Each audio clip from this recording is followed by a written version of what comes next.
Do you want more success, more growth, more results? Then it's time for the Boundless Success Accelerator from the Modern Observer Group. This isn't your average coaching program. It's where top performers come to dominate. Weekly group sessions, on-demand coaching, a community that's got your back, and a power-packed library of tools to supercharge your business and career. No more excuses, no more waiting. Get in, level up, and start building the life you've been dreaming about. Visit us at modernobserver.com/boundless success to join today. Let's get you to the next level.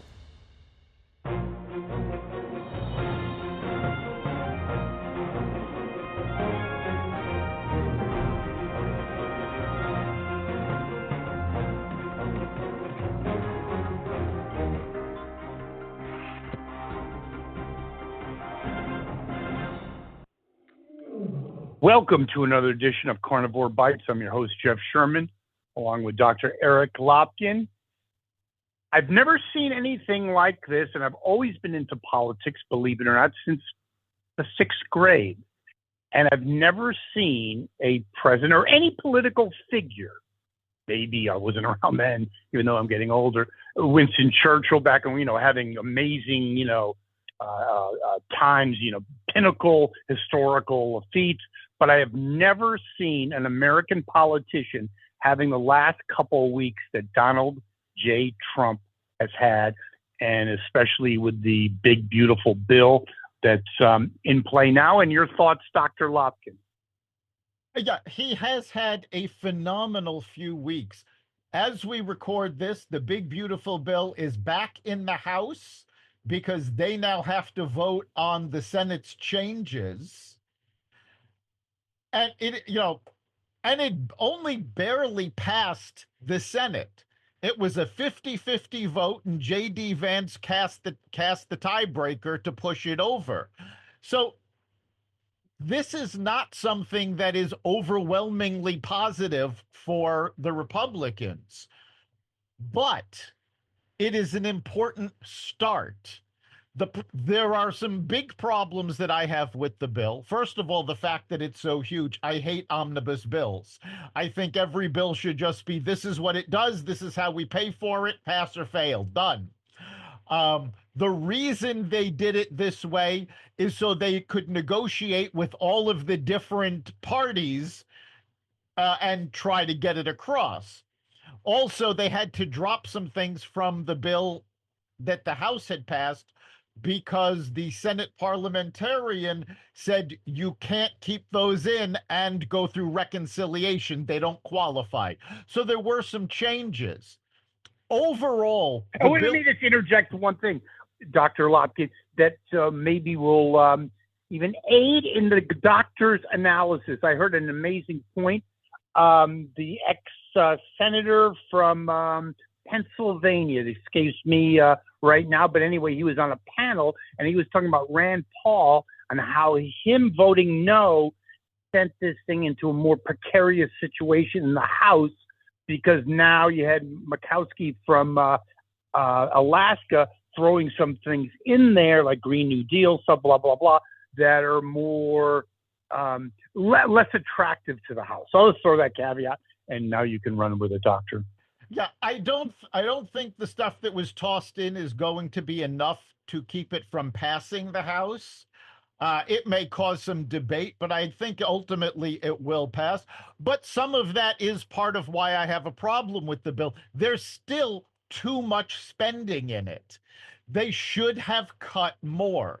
But on balance, we are much better off if this passes than if it doesn't, primarily because of the tax cuts.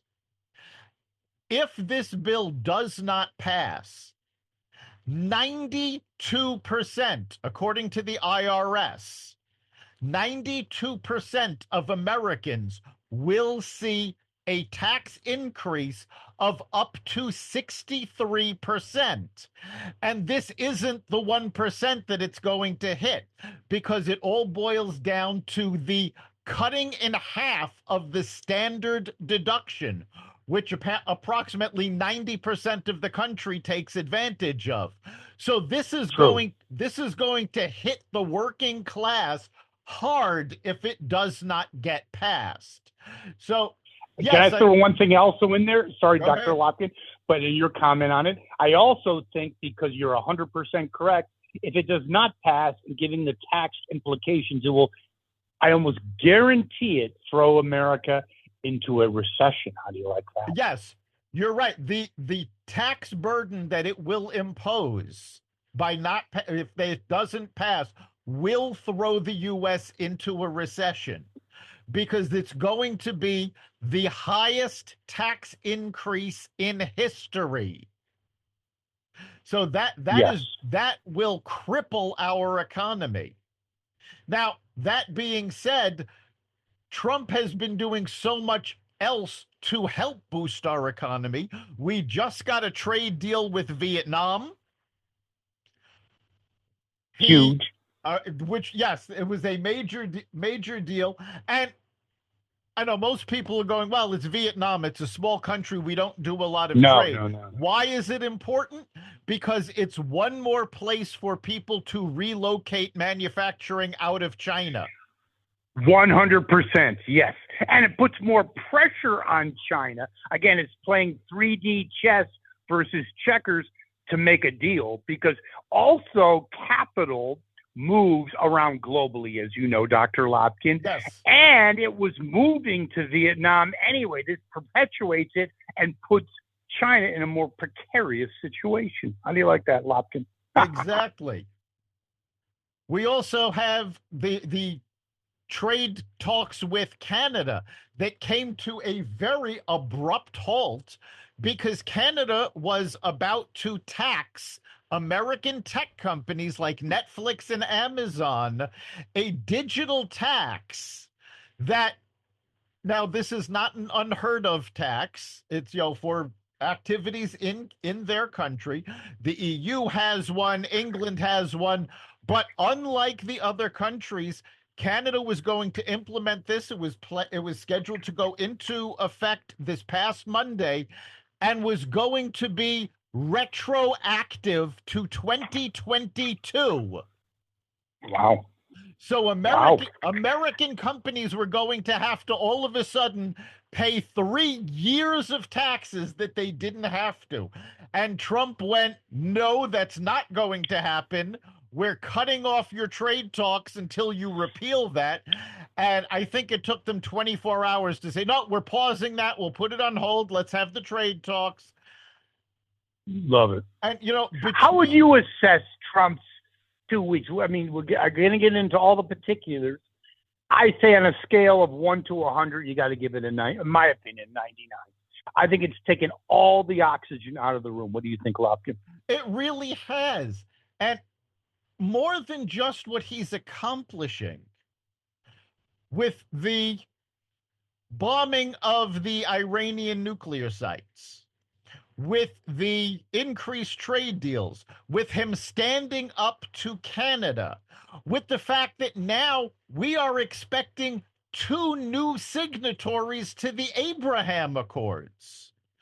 Trump has once and for all put an end to the Obama doctrine of, oh, we're going to lead from behind. No, you don't lead from Appeasement, they behind. call it. Yeah, you don't lead from behind. You lead from the front. And that is exactly what Trump is doing. And the NATO meeting was not the NATO, the G7 meeting was absolutely hysterical because you've got Trump going over there. No, I'm sorry, I was right the first time. It was the It NATO was meeting. NATO. Yes, it was the NATO Your meeting. daddy. Yes, Your where daddy. they're referring to him as dad's come home and he's putting the kids in their place. And that's exactly what he's doing. People did not seem to understand that under the Biden administration, not only was America rudderless, there was no leadership in the world. Everybody was just floundering. And now all of a sudden, America has taken the leadership role again, and people are falling into line. You're May I seeing, ask you a question, Doctor? I want to ask you a question on that. historical. I believe it has never been more profound, America's leadership. Just my opinion. What is yours, Dr. Lotkin? I'm going back to Reagan. I think, well, certainly in recent memory, I was a little young during Reagan's time, but I got you. I'm gonna say, Reagan was also up there. Right up there, yeah. But honestly, I don't think American leadership, other than the Reagan administration, has been this strong, possibly since World War II. That's my point, and I agree with that 100%. And being older than you beats the alternative.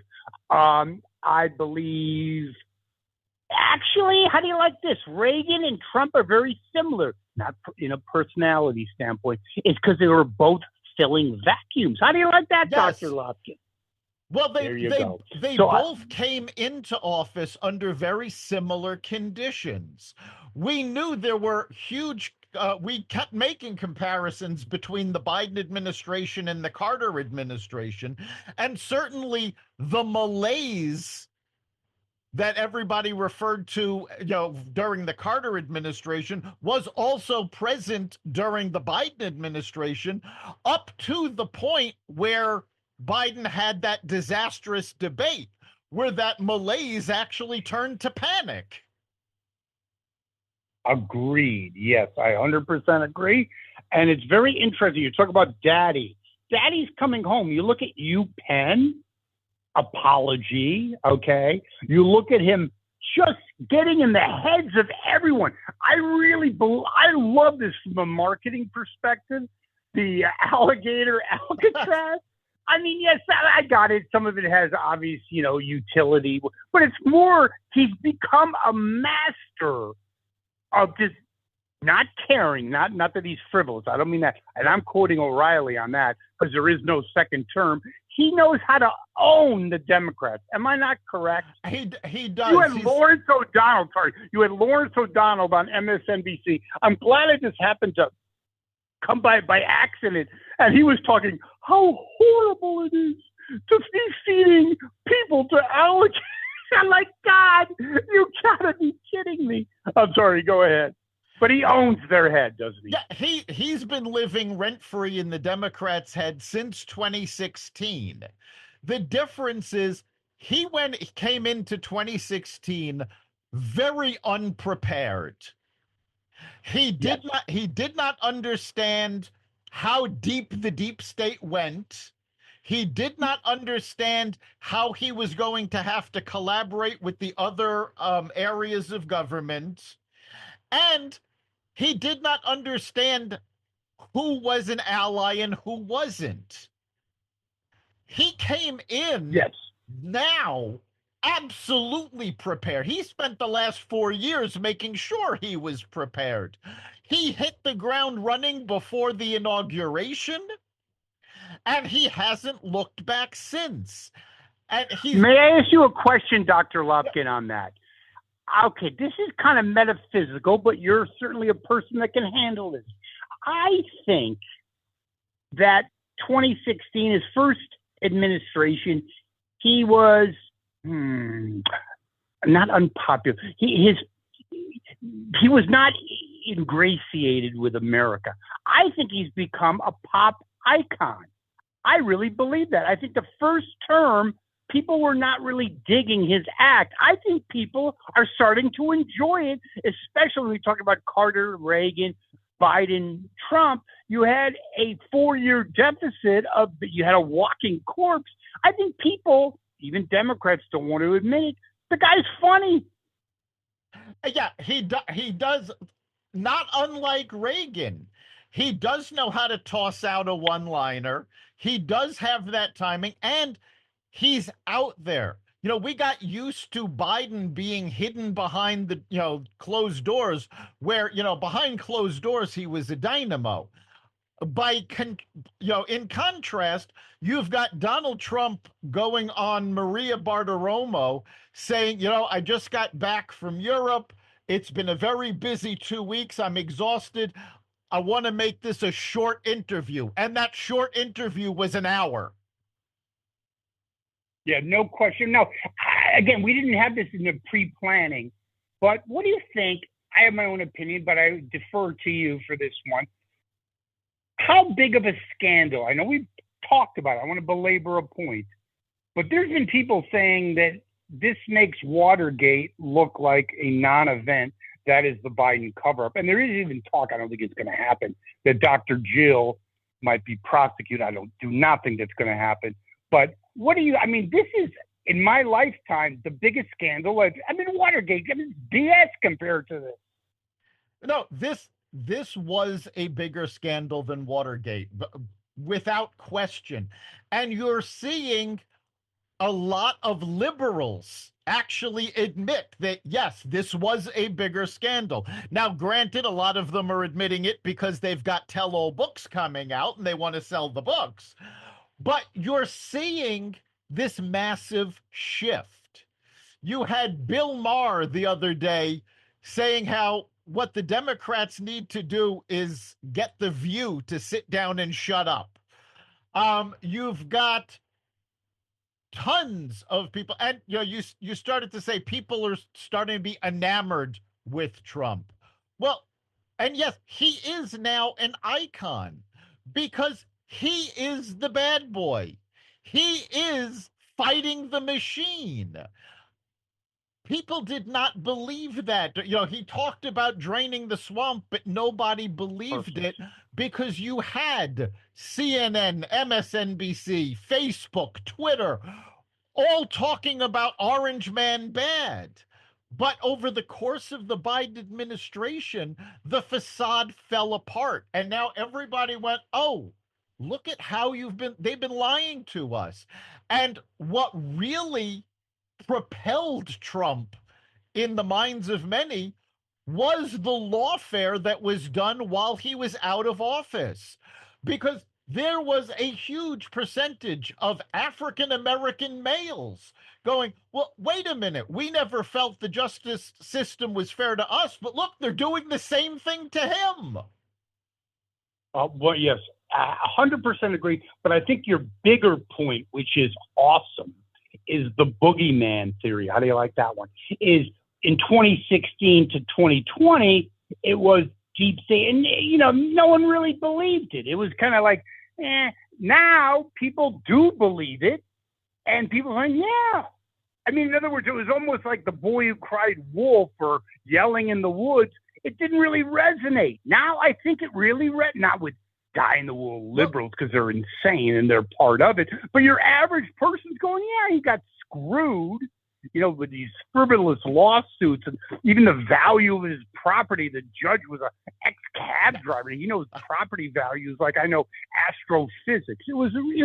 I think your point is well founded, more than well founded. I think it's resonating. The lawsuits showed that, yes, they were out to get Trump, and yes, there was a deep state. That was the first cracks.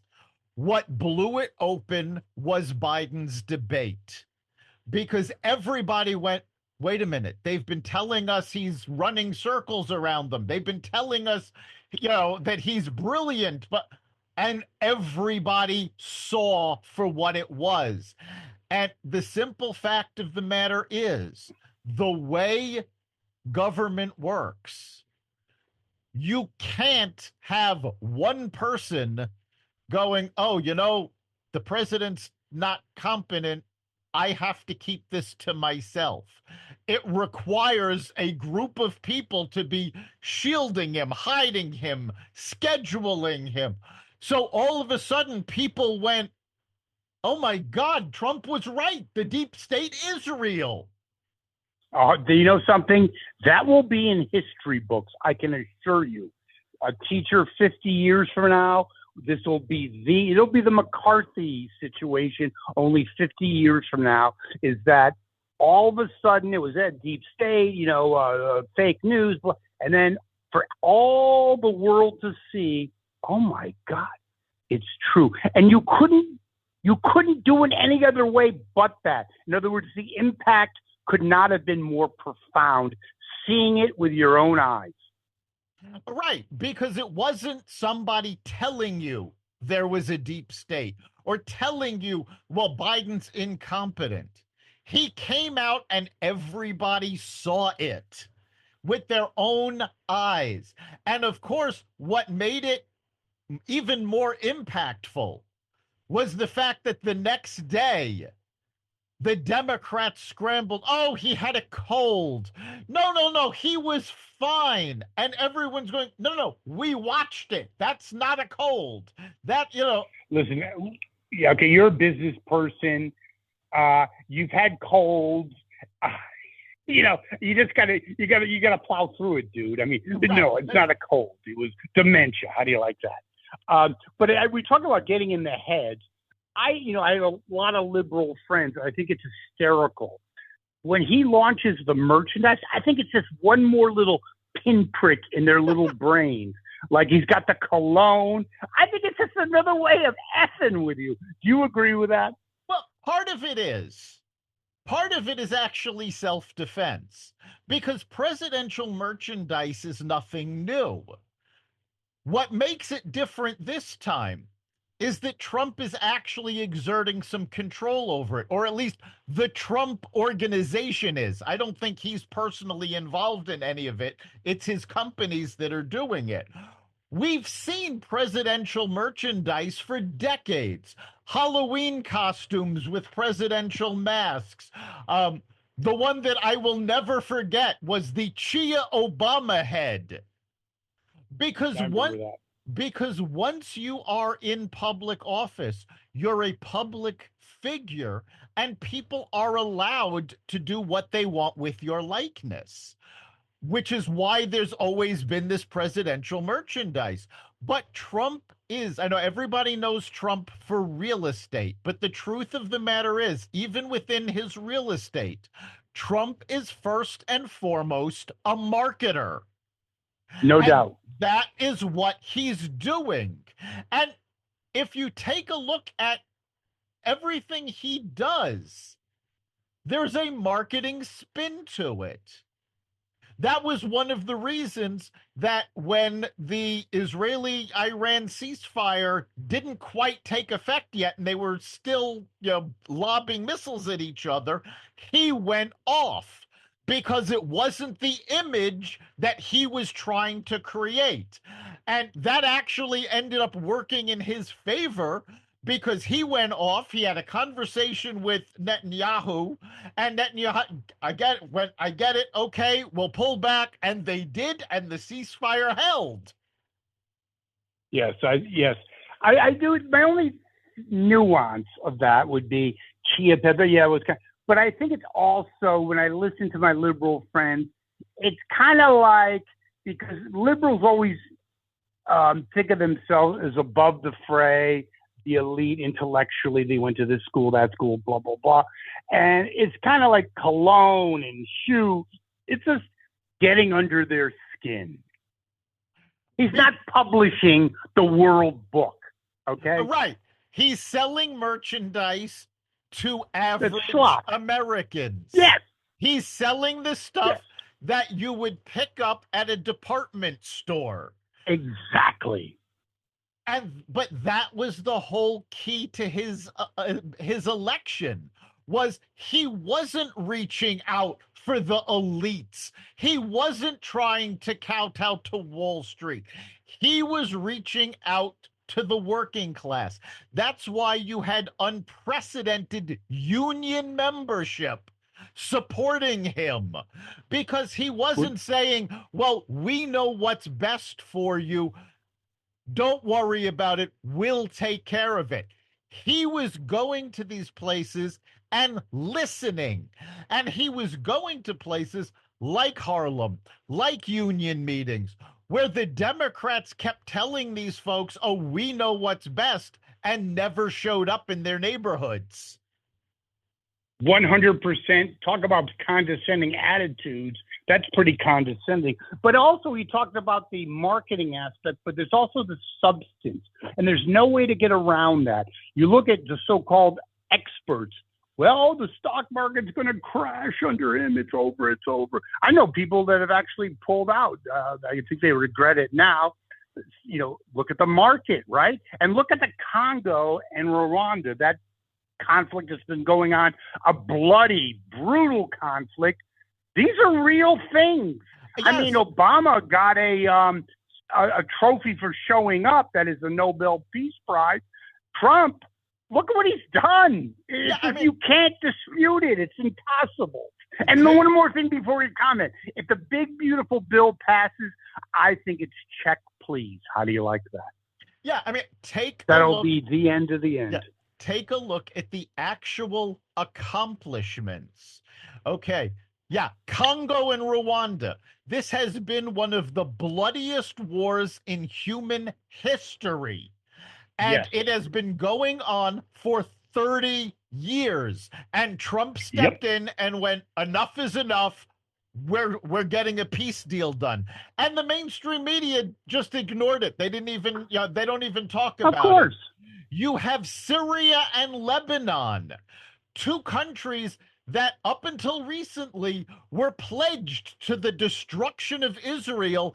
They are expected to sign on to the Abraham Accords. Who are those countries again? I'm sorry for our audience. Syria and Lebanon. A monumental. How do you like that? Yes. Then you take a look at the economy and the markets. Okay, inflation has been dropping, which, remember, under Biden, it hit record highs. So we've got inflation dropping, gas prices dropping. They're actually lower now than at any point during the Biden administration. You have going lower. Yes, you have the S&P 500 just hit an all-time record. You've got the Dow Jones Industrial Average on a winning streak. NASDAQ is struggling a little bit, but that's more because of the tech sector than anything in politics. It is absolutely unfathomable that people are still going, oh my God, his presidency is going to be a disaster. No, take a good look at what he's accomplished. And this is 6 months in. I agree. But you look at the answer, the retort from the Democrats, you got the mayoral race in New York City that our esteemed governor of Connecticut thought was just great. It's something to emulate. I think that speaks volumes of where the two parties are. You have the Trump party, which is the Republican party. He remade it. And then it used to be the fringe. Now this is the mainstream Democratic Party. Communist, anti-Semitic, let's cut the crap, anti-Israeli, and to some degree anti-American. That's just a fact. The fact that this candidate actually won the Democratic primary is horrifying. However, I actually have a lot of, I don't want to say faith because I don't have any faith in the Democratic Party, but I have encouragement. Because the number of Democrats that have come out and said, we are going to throw everything at this man to make sure he never serves a day as mayor of New York. You've got Bill Ackman, who is a major Democratic fundraiser, pledging millions to make sure this guy never takes office. You've got, well, first of all, you've got Eric Adams, who now, I mean, he's running as an independent, because talk about the party leaving you, not you leaving the party. Eric Adams was a Democratic darling when he was elected. And the fact that he was actually doing things that worked, the whole party turned against him. Yeah, because we always talked about this. And you're a Democrat, theoretical bullshit always trumps, no pun intended, actual accomplishments, a la AOC and the others. But I do believe, I'm sorry to say this, and I really am sorry to say this, I think he will get in because Adams and Cuomo are going to split the independent vote. He will get in. God bless New York City, but it will be you can make reel upon reel upon reel of messaging for 2026, from 2028, that will live in infinitum. How do you like that? Yeah, Maybe I the don't gift know. that keeps on giving. I don't know that he's actually going to get in because he actually I has hope not. I think he's got a bigger uphill battle than he thinks he does. Because yeah, he will take the elites in Manhattan. But there's no way he's carrying Staten Island. It's going to be very difficult for him to carry Queens. He's certainly going to lose a big part of Brooklyn and the Bronx. And I don't know that Cuomo and Eric Adams are going to split the independent vote. I think you're going to see the Democratic vote split three ways. I think Eric Adams will take the bulk of the Democrats. Remember, he wasn't even in the Democratic primary. So it wasn't even an option to vote for him. And let's not forget, you still have Curtis Sliwa on the ballot. He ran against Adams and didn't do badly. Now, if these three split the Democratic vote, he may actually be able to take the victory lap. You know, something that's a very good analysis, because people are probably scared shitless about, he's talking about defunding the police, blah, blah, blah. Sliwa might actually pull it off because, hell, rather have a life preserver than, I still think Sliwa is a long shot. Personally, my money's on Eric Adams for pulling out another term. But the more he yells about defunding the police, a study just came out of all of these blue cities that refunded the police. And lo and behold, there's been a massive drop in crime when you refund the police. Shocking. Yes, really, isn't it? But, we talked about Trump 2.0 and pushing back against his foes, the deep state media. Your analysis, please, about the Paramount lawsuit. They settled for at least 16, could be 30 mil. 60 Minutes, what I used to watch. I haven't watched it in 20 years. I'm going to watch it this Sunday because I'm going to love Pelly's response. Yeah, it's going to be beautiful. They officially settled for 16 million. Now, remember, this is not the first media settlement against Trump, because ABC and Disney had previously settled because of Stephanopoulos overstepping his bounds. Mm-hmm. So you're starting to see the heads of the corporations looking at this going, all right, you know what? We've got to cut this off. We cannot go to court because we're going to lose. Yep. And they're realizing that the propaganda train is over. Mm-hmm. So agreed. It's going to be a major blow to the leftists in CBS News. It's why you've seen people leaving there. It's why you've seen people told they're leaving there. I always love when you see the announcements that such and such has tendered their resignation. And of course, it's not that they decided to resign. It's that they were told, you're resigning. You're out of here. No, it's like being in corporate. Bob has left to pursue other options. Yes. Bobby was making $220,000. No, he's not pursuing other options to be a camp counselor at the YMCA. Right. Yeah, no, it's not pursuing other options. Sorry to break it to you. But now, I mean, there's other things that go along with this. There has been a lot of talk. Paramount is actually right now in merger talks with Skydance Entertainment. And there's been a lot of accusations that the only reason they agreed to settle is because they don't want the DOJ stepping in to block the merger. Now, I don't know if that's true or not.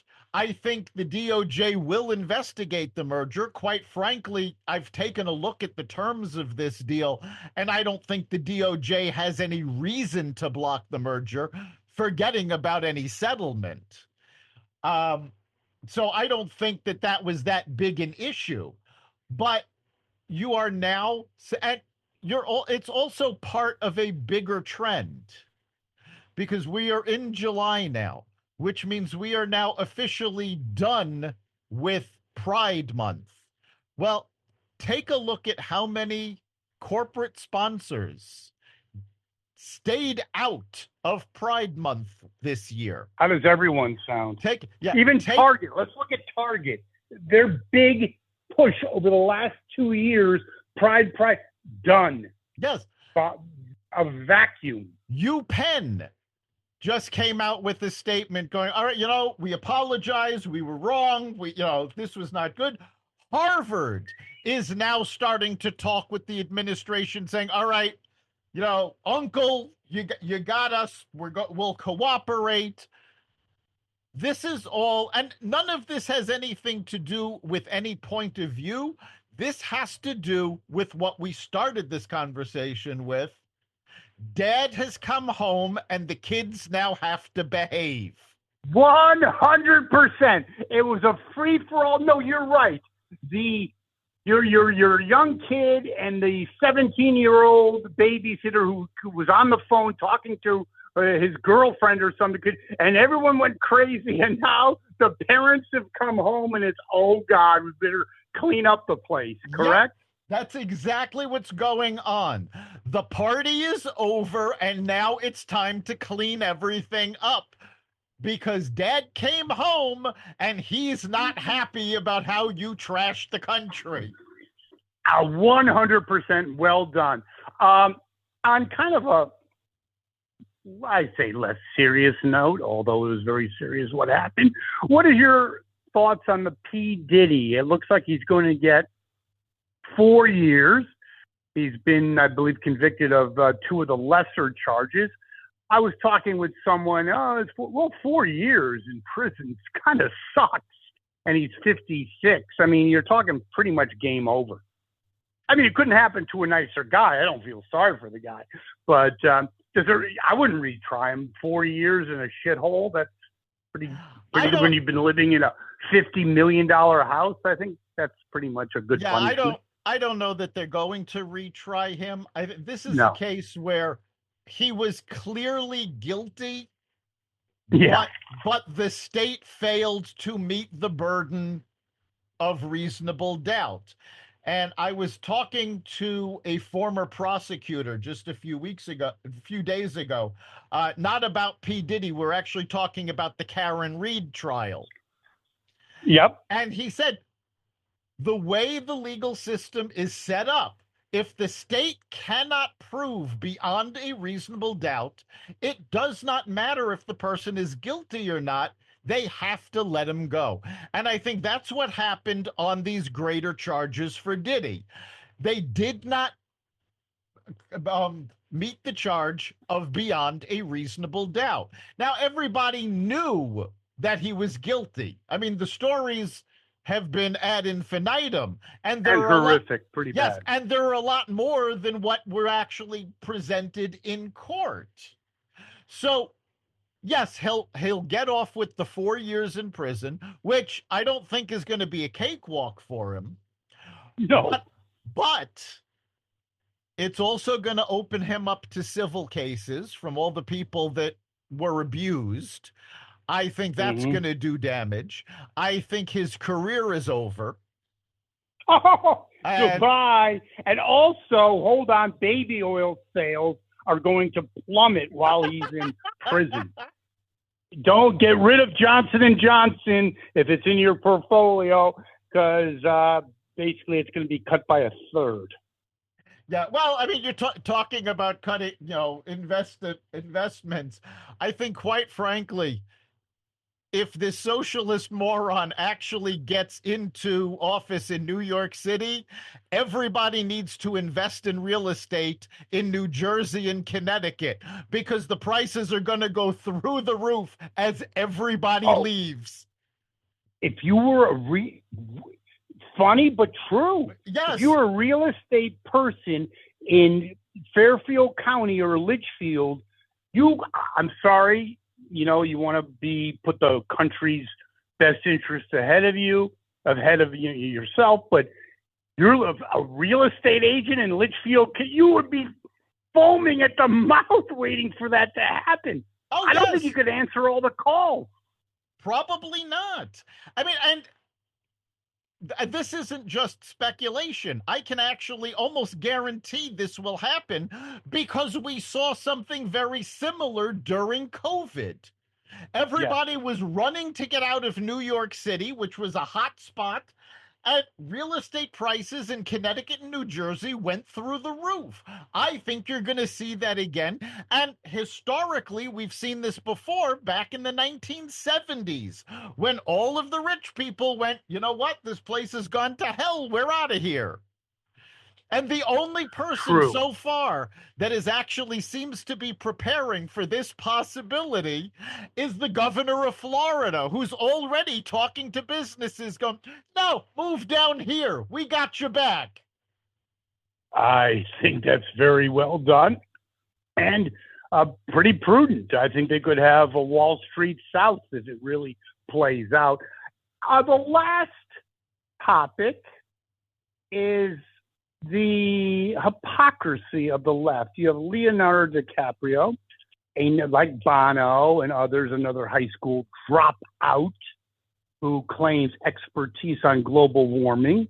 The only thing he's an expert on is, we'll just won't get into that. But anyway, yes, he had the Bezos wedding, and he flew in, like others, to the wedding in his own private jet, but this time he had a baseball cap and blah, blah, blah. I don't think he was going to be playing second base that night. I think he was trying to hide himself. Your thoughts? Yeah, I mean, this is an old story. We see it all the time. Do as I say, not as I do. They want everybody else Like to Bernie. right. They want everybody else to cut back their emissions, and they're flying around in private jets. You know what? If you want to be taken seriously on climate change, you should never be seen in a private jet. You should There you go. You should be driving a hybrid. I'm not going to say you should be driving an EV because guess what? The electricity is generated by coal and oil. But you should be driving a hybrid. You should be living in a small apartment that doesn't require a lot of electricity, not a mega mansion like most of these folks are. If your carbon footprint, yeah, but how about you should be having a huge cruise ship with bimbos on it like DiCaprio? right, That might be a little eco non-friendly. when your carbon footprint is greater than some towns, shut your mouth. Yeah, shut your mouth about global warming. Well, our listeners should not shut their mouths. They can voice their opinions on the show, can't they? Yes, they can. We want to hear from you. Go to xvadio.com/connect. Let us know what you're thinking. You can also message us at the Facebook Carnivore Radio Facebook page. And of course, you can catch every episode of Carnivore Bites at the Carnivore Radio website, xvadio.com, the Apple Podcasts app, YouTube, Rumble, Spotify, iHeartRadio, Audible, Amazon Music, and other platforms that respect freedom of speech. Great show. See you next week, Dr. Lopkin. We'll see you then.